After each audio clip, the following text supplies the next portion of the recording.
TV, huwag kang mag-vlog kung lobat ka. Ha? Saka ka mag-vlog pag ikaw ay nagsusolving, kasi alam naman nating nagsusolving yan si Sangkay TV. Kasi mana yan sa boss niya. Kung ang boss mo adik, matik na yan, pati tauhan adik na rin yan. Ha? Kaming mga Duterte, hindi kami bayaran.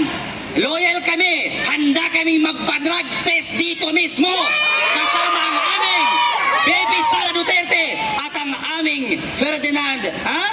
Pero yung si Marcos, takot yan.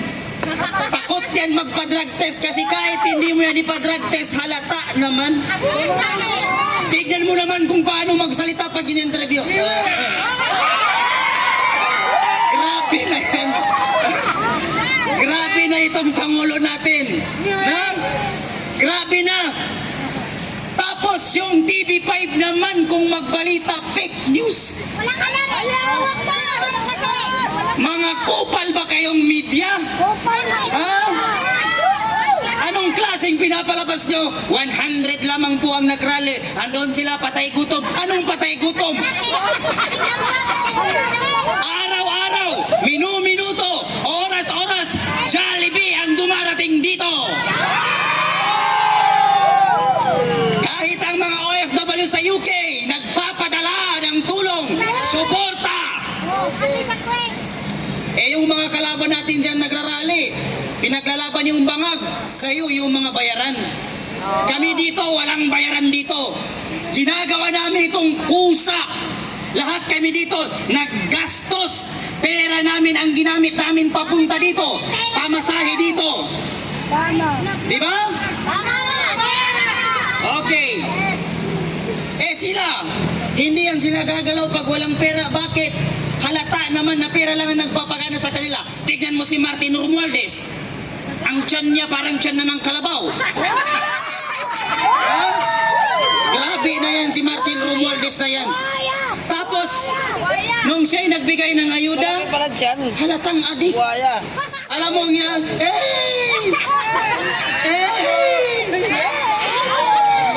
Martin Romualdez, napakakupal ng ginawa mong yan. Nakakahiya. Dapat ang sinabi mo, amen, hindi Grabe na yan. Grabe na yan. Diba?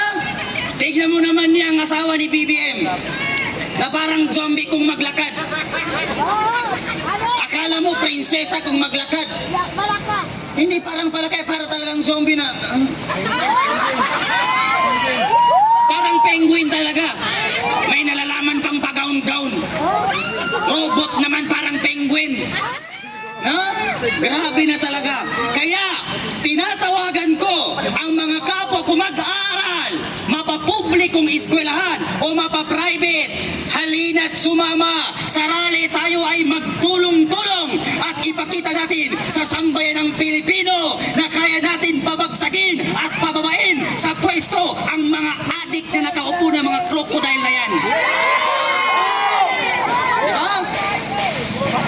Luzon, Visayas, Mindanao, Itbulaga.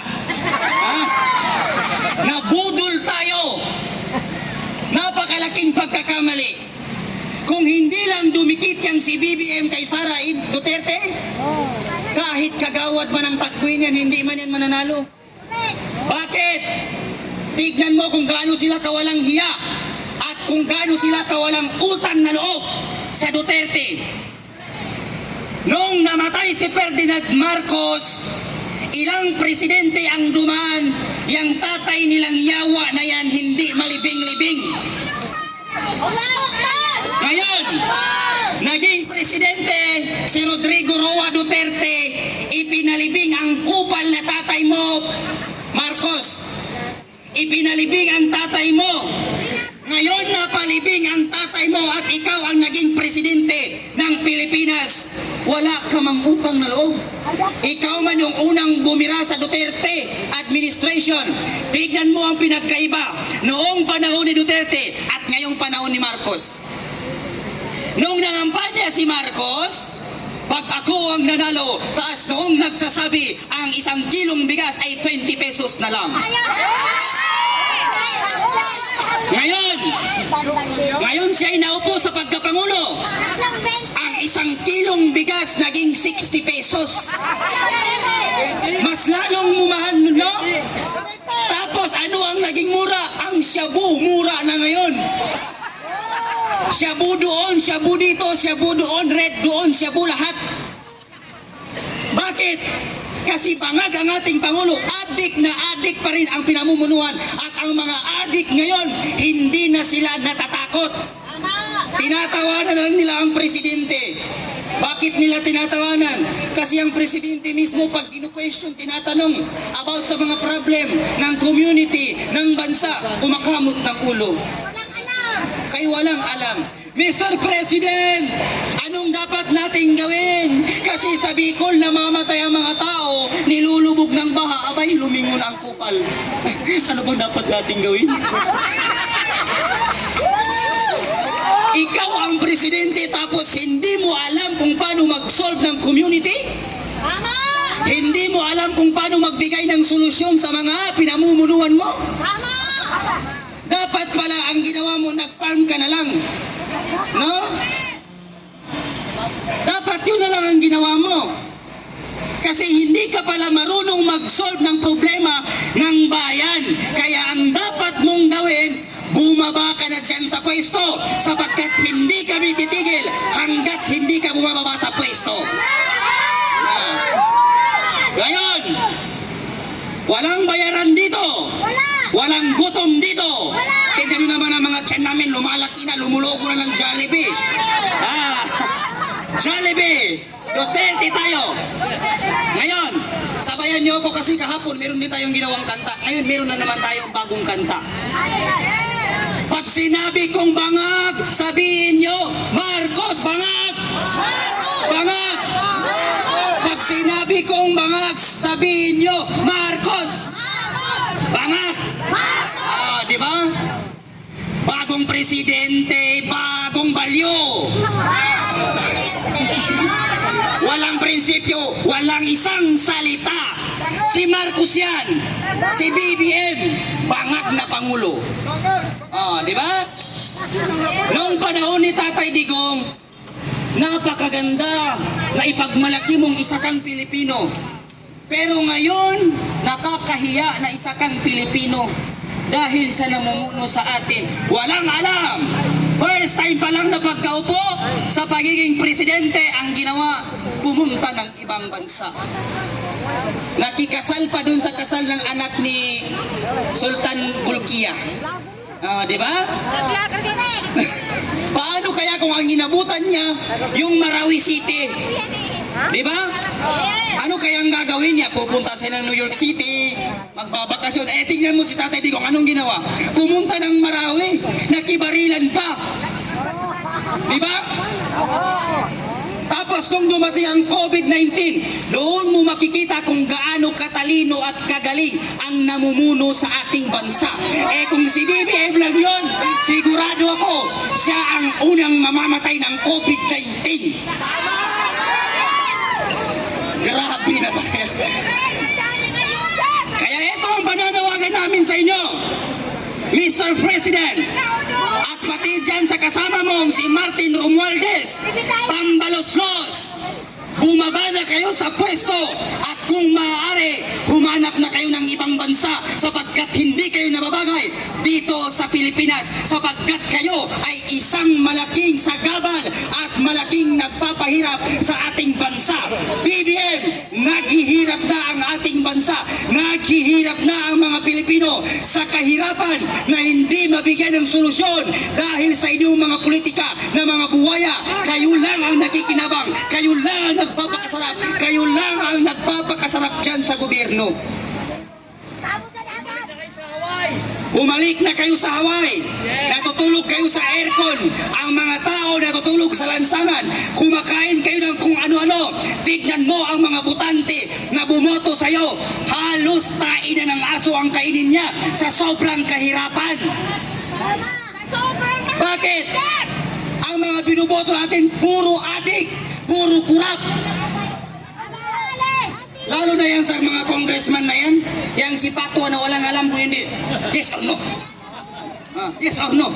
Pag nag-explain ka, no, yes or no? I-content kita dyan, content kita. Grabe naman, ipinatawag ka tapos pag nag-explain ka, no, yes or no lang ang answer. Ano naman sa... Grabe naman yan. Pumunta ka naman sa Senado, ganun din. No, Mr. President. Yes or no? Yes or no? Tapos ano ang nangyari sa kanila? Noong inimbestigahan nila si Tatay Digong, nabaliktad ang situation kasi sila ang naimbestigan, lalo na si Risa Ontivirus. No? Kaya wala pala siyang alam. Bakit ka pumasok sa Senado? Eh hindi ka naman abogado. Wala ka namang alam sa mga rules. Di ba? Wala kang alam. Tapos bigla kang magsisenador. Anong gagawin mo? Magbilang ng mga butiki? No? Grabe na yan. Tapos isa pa itong si Raul Manuel na yan. Si Raul Manuel. Raul Manuel! Nananawagan kami sa iyo. Dahil ikaw daw ang representative ng kabataan. Kupal ka, Raul. Hinihingi namin sa iyo, tumigil ka na sa pag-recruit mo sa mga kabataan para maging PNP, para pumunta sa taas ng bundok at kalabanin at patayin ng mga pulis at ang ating mga kasundaluhan. Tapos kung maka-question ka, akala mo ang bribe mo. Eh, tignan mo yung TikTok niya, ay puro sayaw. Puro sayaw ang ginagawa ni Raul Manuel. Kaya Raul Manuel, dapat sa'yo ipakain sa pating. Diba? Dapat sa'yo ipakain sa pating sapagkat walang pakinabang ang sambayan ng Pilipino sa inyong lahat dyan na mga kurakot, mga crocodile. Manaman yan sila sa presidente nila. Diba? Ngayon, ito ang last na sasabihin ko sa inyo.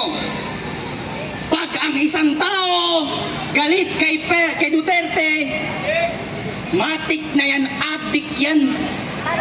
Kasi ang galit kay Duterte, adik lang. Diba? Pag ang Senado galit kay Duterte, adik yan.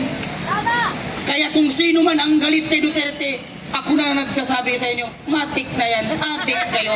Diba? Ngayon, bakit ginawa ni Duterte? Napatain niyang mga adik. Nag-warning man si Tatay Digong, huwag kayong magdroga kasi ayoko ng droga. Ay, nagdroga ka pa rin, di patay ka. Diba? Matik na yan, patay ka.